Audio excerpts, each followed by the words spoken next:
जनाब speaker, 1 minute सोचें, ये सब कुछ हुआ कब?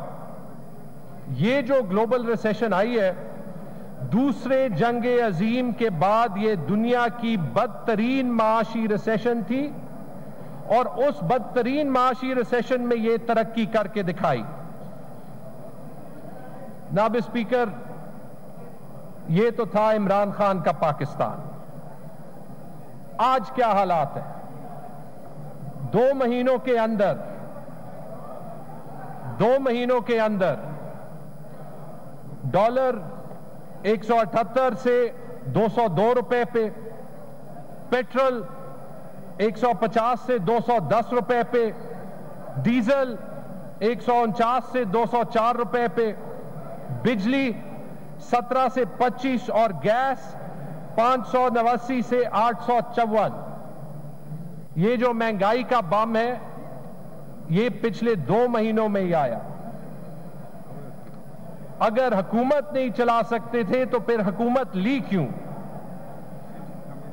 जनाब स्पीकर, यही है असल में वो वेलकम टू पुराना पाकिस्तान जिसकी ये बात कर रहे थे।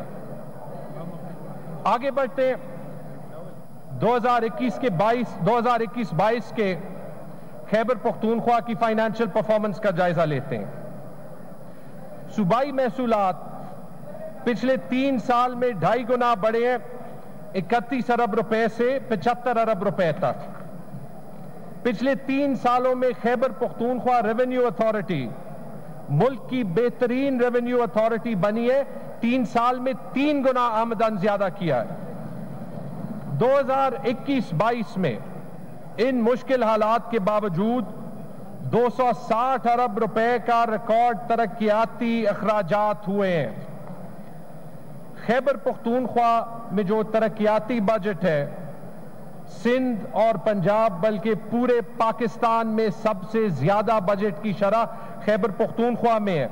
सिंध और पंजाब में 21 और 22% बजट तरक्याती बजट दिया जाता है, खैबर पख्तूनख्वा में 33% दिया जाता है।